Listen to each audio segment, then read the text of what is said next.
자, 여러분, 연필 가이드 스케치가 끝나셨나요? 자, 그러면 본격적으로 펜 드로잉에 들어가 보도록 하겠습니다.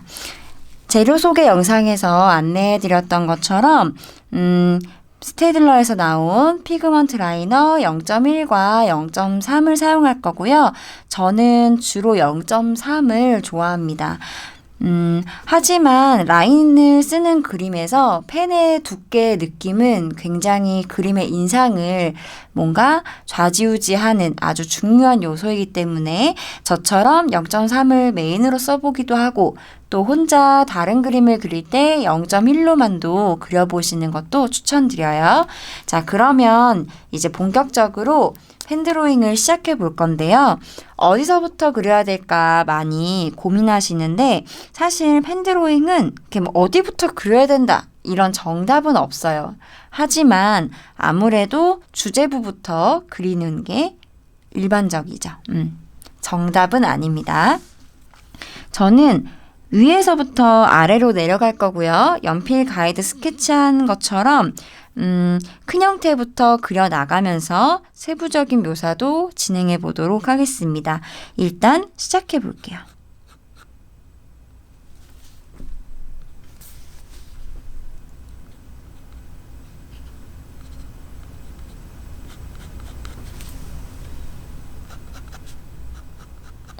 에펠탑은 선이 많이 들어가는 개체이기 때문에 선을 하나하나 쓸 때마다 뭔가 마음에 들지 않아 혹은 조금 연필 스케치와 다르게 삐끗하게 그려진 것 같아 라는 등의 마음을 쓰게 되면 오늘 이거를 완성하지 못합니다.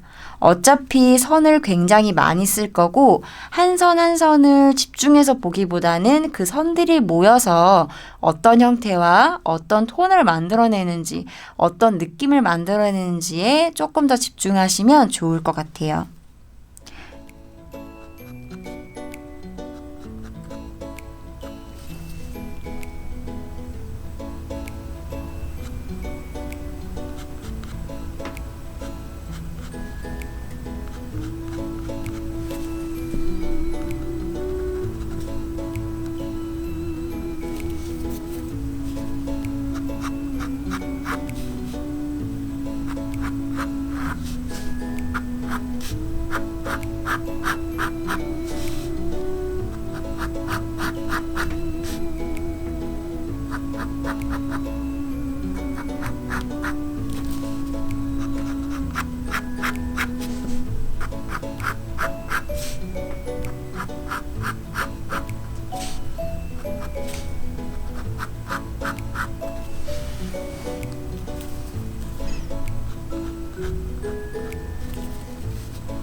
일단 연필 선으로 그려놓은 큰 형태부터 중심으로 그려나가고 있습니다.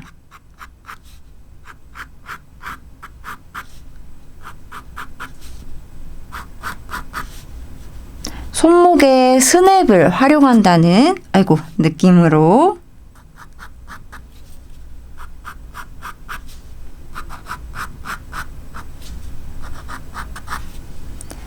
한 번에 완벽하지 않아도 되니까 이렇게 그려나가고 있어요.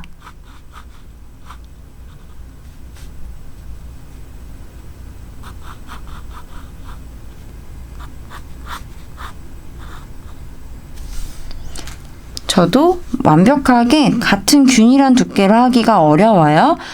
근데 그렇게까지 할 필요가 있을까 하는 생각이 있는 거죠. 어차피 큰 형태가 잘 나왔다면 세부적인 묘사는 좀 적당히 해도 괜찮다 라고 생각합니다. 에펠탑을 우리가 건축가처럼 정확하게 옮기는 게 중요한 게 아니라 에펠탑의 느낌, 에펠탑의 인상을 옮기는 것이기 때문에 그래요.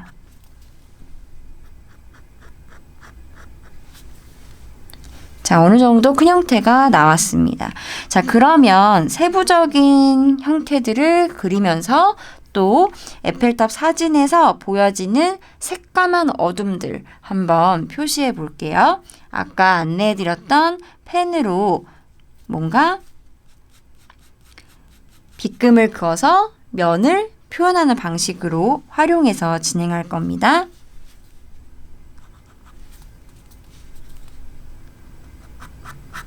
어두운 부분이 들어가야 되는 곳에 그림을 일단 면적을 그려놨고요. 그리고 세부적으로 묘사를 들어갈 건데 보면은 여기 이제 선들이 무지하게 많잖아요. 그런데 요렇게 가로선을 그어야 될 때 저는 오른손잡이라서 그런지 세로선이 좀 더 편하거든요. 이제 그래서 그럴 때는 그림을 돌려서 세로선으로 그리면 좋습니다. 이게 바로 가이드 스케치를 해놨기 때문에 이렇게 그림을 돌려가면서도 내가 움직이기 좋게 작업할 수 있다는 장점이 있는 거예요. 에펠탑을 가만히 한번 들여다보면 아마 캐치하실 수 있는 내용인데요. 요 X자 구조가 위로 갈수록 조금 더 점점점 작아진다는 느낌을 받으실 수 있을 거예요. 설마 이거를 개수를 세서 그리겠다 그런 분은 없겠죠? 있을 수도 있어요.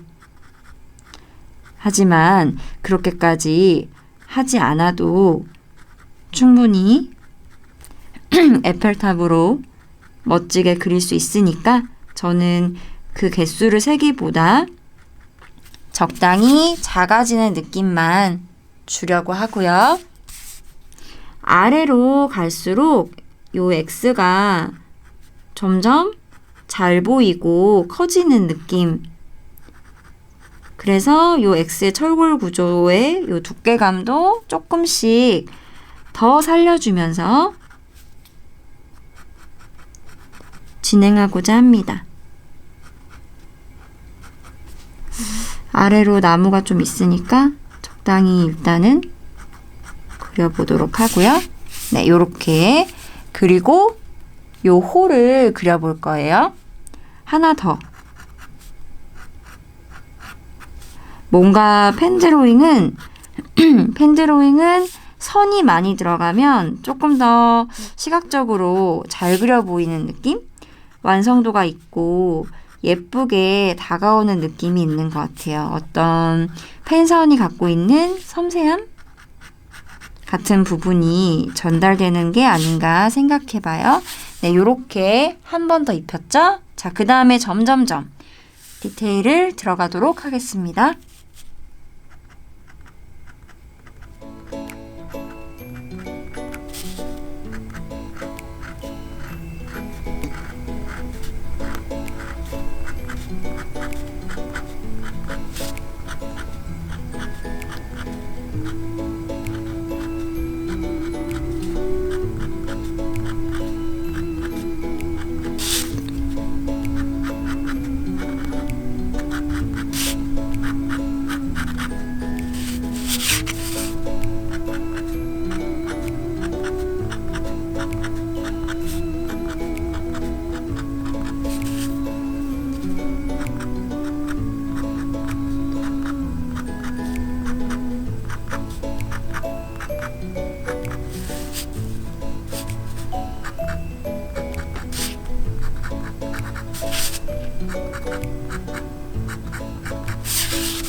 자, 그리고 어두운 부분들도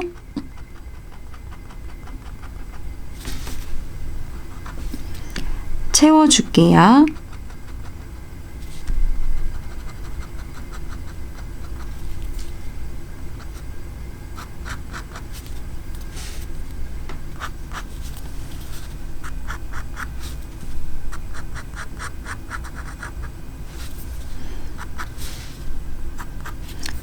규칙을 캐치해서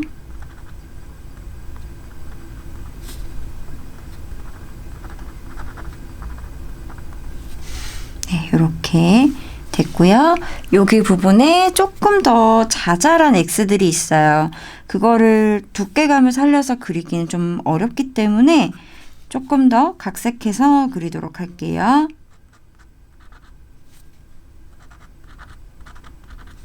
뭔가 이것보다 원래 더 복잡한데 그냥 요 정도만 하려고 해요.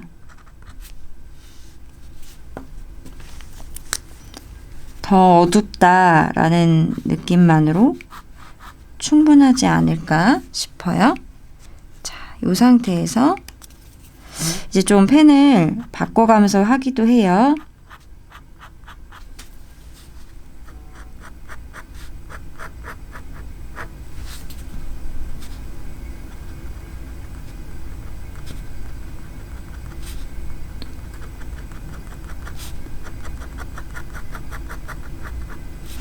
네, 요 정도 느낌에서 거의 에펠탑이 끝나가고 있다는 거.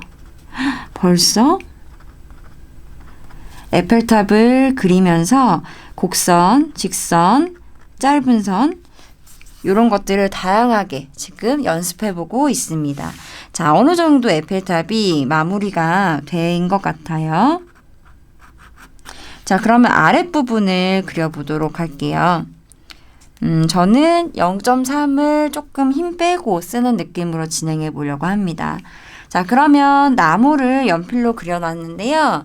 실제로 조금 더 나뭇 잎사귀가 모여있다라는 느낌을 주기 위해서 자잘하게 손을 떨면서 들어가 보도록 하겠습니다.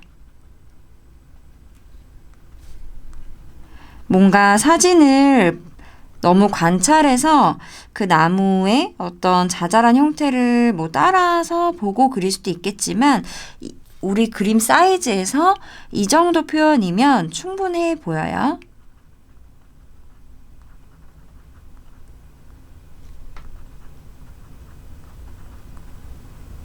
점점점 작아진다라는 느낌. 여기도 마찬가지.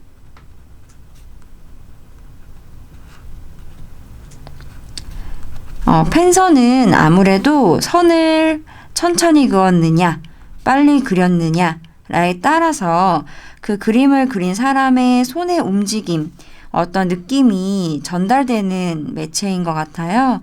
그래서 어떤 여러 가지 호흡들을 생각하면서 좀 변화를 리드미컬하게 주는 것도 재밌는 것 같습니다. 여기 낮은 나무 그리면서 점점점 작아진다.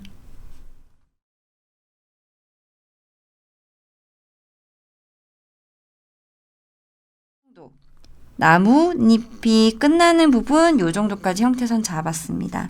자, 그 다음에 지평선 대략 요 정도.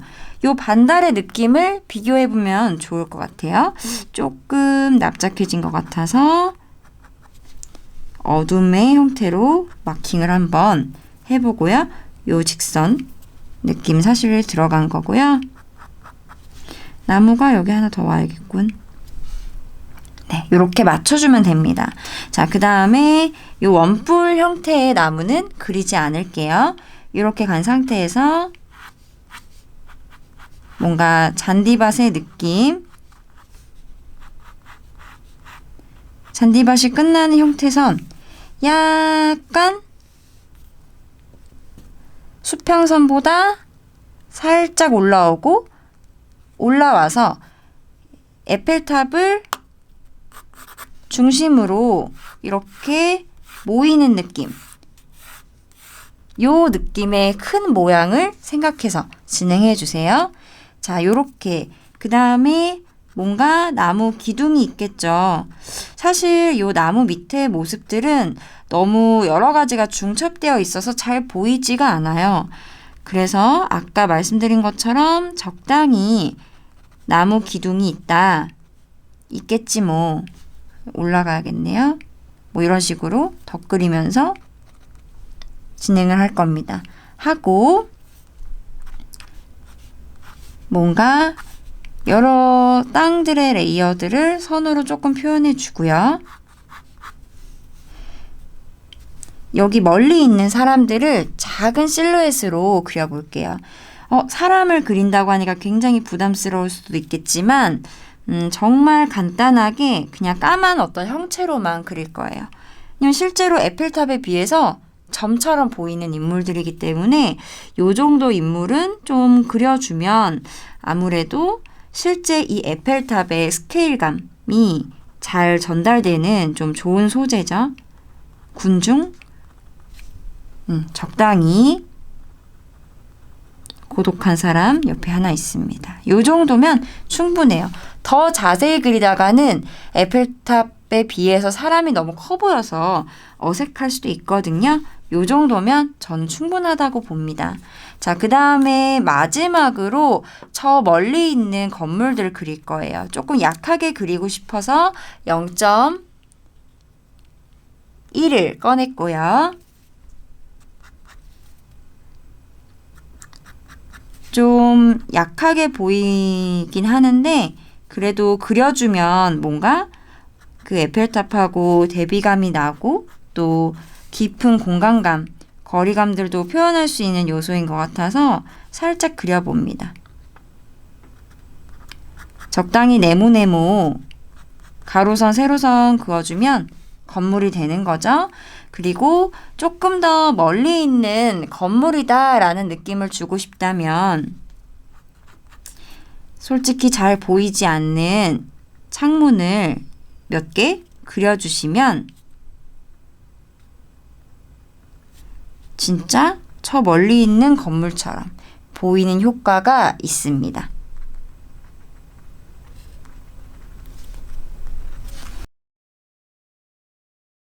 지금 느낌이 괜찮은지를 판단할 수가 있어요. 그래서 뭔가 됐다 싶으면 여기까지로 펜 드로잉을 마치는 거고요. 자, 한번 볼까요? 저는 충분한 것 같아요. 그러면 자, 요 정도 선에서 마치고 이제 수채화 효과를 살짝 줘보도록 하겠습니다.